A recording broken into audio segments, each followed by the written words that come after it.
Salut à tous, on se retrouve aujourd'hui sur la chaîne Mamat pour le Champions League Ultimate épisode 3. Donc comme d'hab, on va procéder match par match, groupe par groupe. Donc tout d'abord le groupe A dans lequel se trouve le Bayern, Copenhague, Man U ainsi que Galatasaray. Donc le Bayern qui garde la tête de ce groupe avec une victoire 3-1 contre Gala. Les Gala qui restent devant avec un point d'avance sur Man U qui a gagné 1-0 face à Copenhague. Donc dans le groupe B dans lequel on peut retrouver Arsenal, Séville, Lens ainsi que le PSV. Donc Arsenal et Lens qui sont les deux premiers du groupe. Alors Arsenal s'est imposé 2-1 face à Séville, ainsi que Lens qui a concédé le match nul 1-1 face au PSV après avoir été mené 1-0 grâce à un but de Bakayoko, très beau but et très bon joueur à suivre plus tard. Et Monsieur Eliway qui a égalisé pour le RC Lens. Donc maintenant on peut passer au groupe C dans lequel se trouve le Real, Naples, l'Union Berlin, ainsi que Braga.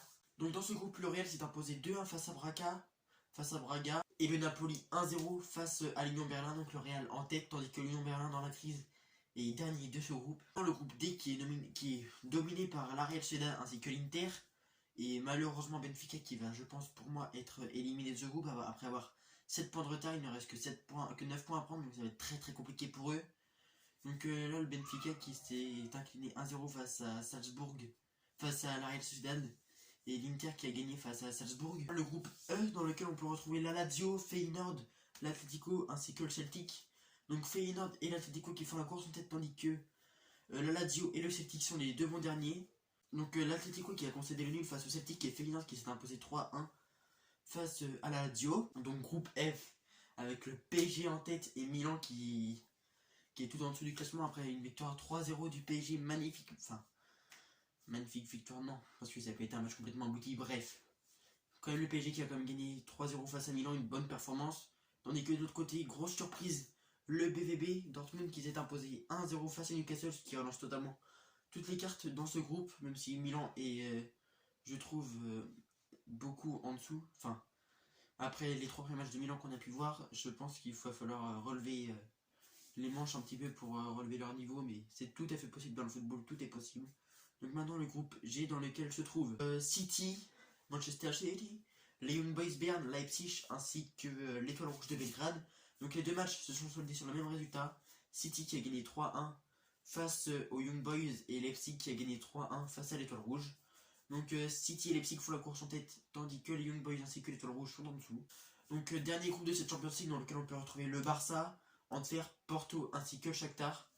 Donc le Barça qui s'est imposé 2-1 face au Shakhtar et Antwerp qui a concédé une très très large défaite 4-1 face au FC Porto.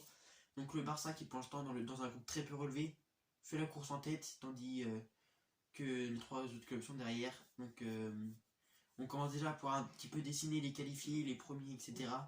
Mais ce n'est que la moitié, donc on se reverra d'ici quelques jours pour le Champions League résumé épisode 4. En fait les gars, petite aparté. J'avais oublié de vous dire, mais j'avais pas été pris à The Voice malheureusement.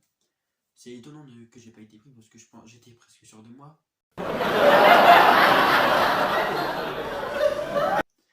Et désolé pour mon absence en ce moment, c'est parce que je suis en très grosse préparation. J'ai des très grosses vidéos que je suis en train de préparer. Et d'ailleurs, pour ceux qui sont vraiment intéressés par mes chansons que je fais, j'ai créé une nouvelle chaîne et je vous mettrai le lien dans la description si je peux. Et désolé pour mon absence, j'essaierai d'être plus sérieux, plus régulier entre les vidéos. C'est vrai, j'avais déjà dit ça la dernière fois, mais là je vais vraiment essayer de le faire les gars, donc désolé. Et on se quitte sur ça et salutos, gripao.